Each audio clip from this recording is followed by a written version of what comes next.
Hello every one, ഇന്നൊരു productive day ആണ്. അതാണ് ഞാനിവിടെ ഷെയർ ചെയ്യുന്നത്. മോൾക്ക് സാമ്പാർ പൊടി വേണം എന്ന് പറഞ്ഞിരുന്നു. എൻ്റെ മൈക്രോവേവ് ക്ലീൻ ചെയ്യേണ്ട സമയം കഴിഞ്ഞിരുന്നു. പിന്നെ എണ്ണ കാച്ചിയതും വേണമെന്നും പറഞ്ഞിരുന്നു. അപ്പോൾ അതൊക്കെ ചെയ്യാൻ പോകുമ്പോൾ ഞാൻ വിചാരിച്ചു എന്നാൽ പിന്നെ നിങ്ങളുടെ കൂടെയും ഷെയർ ചെയ്യാമെന്ന്. ഇപ്പോൾ മൈക്രോവേവ് ക്ലീൻ ചെയ്തിട്ട് ഏകദേശം ഒരു മാസത്തിൻ്റെ മുകളിലായിട്ടുണ്ട്. അപ്പോൾ അതിങ്ങനെയാണ് ക്ലീൻ ചെയ്യുന്നത്. ഒരു ബോളിൽ വെള്ളം എടുത്തിട്ട് അതിലൊരു പകുതി നാരങ്ങ അത് ഇട്ടിട്ടുണ്ട്. എന്നിട്ട് ആദ്യം ഞാനൊരു 3 മിനിറ്റ്സ് ഹൈയിൽ അങ്ങോട്ട് വെച്ചു. അത് കഴിഞ്ഞ് വീണ്ടും ഒരു 2 മിനിറ്റ്സ് വെച്ച് കൊടുത്തു. എന്നിട്ട് അത് ക്ലോസ് ചെയ്തതിനെ വെച്ചു. അപ്പോൾ ആ ചൂട് വെള്ളത്തിൻ്റെ സ്റ്റീമൊക്കെ വന്നിട്ട് മൈക്രോവേവ് ഫുൾ ഇങ്ങനെ സ്റ്റീമിൽ നിറഞ്ഞിരിക്കും. അപ്പോഴത്തേനും ഞാൻ ശരി സാമ്പാർ പൗഡറിന് അതിൻ്റെ പണി നോക്കാൻ പറഞ്ഞു. ഇപ്പോൾ 4 ടേബിൾ സ്പൂൺ മല്ലി, 2 table spoon chana dal, 2 table spoon ഉഴുന്ന് പരിപ്പ്, പിന്നെ 1 ടേബിൾ സ്പൂൺ തുവരപ്പരിപ്പ്, 1 ടീസ്പൂൺ നമ്മുടെ ഫെനുഗ്രീക്ക് വെന്തയം ഉലുവ, പിന്നെ ഒരു 1 ടീസ്പൂൺ നമ്മുടെ ജീരകം, 1 ടീസ്പൂൺ നമ്മുടെ ഹോൾ പെപ്പർ, പിന്നെ അതുപോലെ ഒരു വലിയ പീസ് കായം ഈ സൈസിൽ അങ്ങനെ എടുത്തിട്ടുണ്ട്. പിന്നെ ഒരു 8 റെഡ് ചില്ലീസും എടുത്തിട്ടുണ്ട്. ഇനി ഇത് ഡ്രൈ റോസ്റ്റ് ചെയ്യണം. നമുക്ക് നന്നായിട്ട് ഡ്രൈ റോസ്റ്റ് ചെയ്യാം. അതിൻ്റെ ആ ഒരു കളറൊക്കെ മാറി നല്ലൊരു മണം വന്ന് തുടങ്ങും. ഇനിയിപ്പോൾ കരിവേപ്പിലയും ഒരു കൈപ്പിടി ആഡ് ചെയ്ത് കൊടുത്തിട്ടുണ്ട്. കരിവേപ്പിലയുടെയും ആ മറ്റേ വെള്ളമയൊക്കെ പോയി നല്ല ഡ്രൈ ആയിട്ട് വരും. അതിനുശേഷം ഒരു 3/4 ടീസ്പൂൺ നമ്മുടെ ടേമറിക് പൗഡർ അതും ആഡ് ചെയ്ത് കൊടുത്ത ശേഷം നമുക്ക് ഓഫ് ചെയ്യണം. എന്നിട്ട് കൂളായ ശേഷം വേണം നമുക്ക് പൊടിക്കാനായിട്ട്.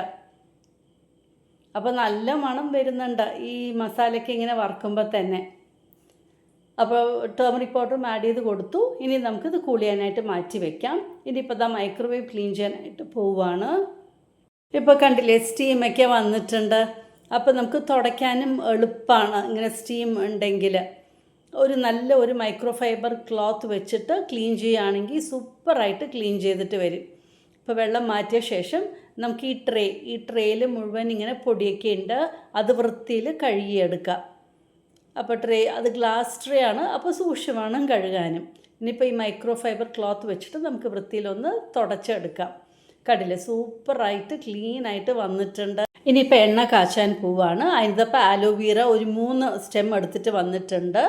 അതിൻ്റെ അകത്തുനിന്ന് ജെല്ലെടുത്തു. പിന്നെ ഒരു പിടി കരിവേപ്പില, കുറച്ച് തുളസിയിലയും ആഡ് ചെയ്തിട്ട് അരച്ചതാ മാറ്റി വെച്ചിട്ടുണ്ട്. ഇപ്പോൾ പാരഷൂട്ടിൻ്റെ ഞാൻ 1 ലിറ്ററിൻ്റെ ഓയിൽ ആണ് മേടിച്ചിരിക്കുന്നത്. അതിപ്പോൾ ചീഞ്ചട്ടിയിലേക്ക് ഒഴിച്ചു കൊടുത്ത് ഞാൻ സ്റ്റോവ് കത്തിച്ചിട്ടുണ്ട്. എണ്ണ ചൂടായിട്ട് വരുമ്പോൾ നമ്മൾ ഈ അരച്ച് വെച്ചിരിക്കുന്ന ഈ പേസ്റ്റ് ഇതിലേക്ക് ഇട്ട് കൊടുക്കുക. ആലോവേരയും കരിവേപ്പിലയും തുളസിയിലയും നല്ലതാണല്ലോ, ഹെയർ ഗ്രോത്തിന് നല്ലതുമാണിത്. അപ്പോൾ മക്കൾക്ക് വേണം പറഞ്ഞതുകൊണ്ട് ഞാനിപ്പോൾ ഓരോരുത്തർക്കായിട്ട് ഉണ്ടാക്കുകയാണ്. ഒന്ന് നന്നായിട്ട് തിളച്ച ശേഷം ഞാനൊരു 5-6 ചെറിയ ഉള്ളി ചെറുതായിട്ട് കട്ട് ചെയ്ത് ആഡ് ചെയ്ത് കൊടുത്തു. പിന്നെ ഒരു 1 ടീസ്പൂൺ നമ്മുടെ ഉലുവയും ചേർത്തിട്ടുണ്ട്. വീണ്ടും നന്നായിട്ട് ഇളക്കി കൊടുക്കുക. ഈ പതയൊക്കെ നിൽക്കുന്നവരെ നമുക്ക് ഇളക്കി കൊടുക്കണം. അപ്പോൾ ഒരു മീഡിയം ഫ്ലെയിമിലിട്ടിട്ട് വേണം ഇത് ചെയ്യാനായിട്ട്. കാച്ചിയ എണ്ണയുടെ നല്ല മണം, പ്രത്യേകിച്ച് വെളിച്ചെണ്ണയുടെ നല്ല മണം വരുന്നുണ്ട്. ഇവിടെ നമ്മുടെ സാമ്പാർ പൊടി തണുത്തിട്ടുണ്ട്. ഇനിയിപ്പോൾ അത് പൊടിച്ച് മാറ്റി വയ്ക്കാം. ഇപ്പോൾ എണ്ണയും നന്നായിട്ട് പതയൊക്കെ നിന്നു.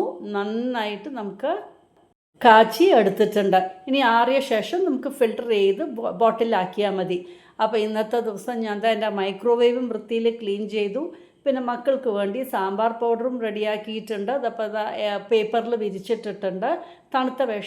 തണുത്ത ശേഷം വേണം കുപ്പിയിലാക്കാനായിട്ട്. എണ്ണയും ഇനി ഫിൽട്ടർ ചെയ്തെടുത്താൽ മതി. അപ്പോൾ ഇന്ന് എനിക്ക് കാര്യമായിട്ട് പണിയൊന്നും ഉണ്ടായിരുന്നില്ല, കുക്കിംഗ് പണി ഉണ്ടായിരുന്നില്ല. അപ്പോൾ അതിനാണ് ഇതിലേക്ക് പുറപ്പെട്ടത്. അപ്പം ഞാൻ ചെയ്തത് നിങ്ങളുടെ കൂടെ ഷെയറും ചെയ്തു. ഇഷ്ടമായി കാണുമെന്ന് വിചാരിക്കുന്നു.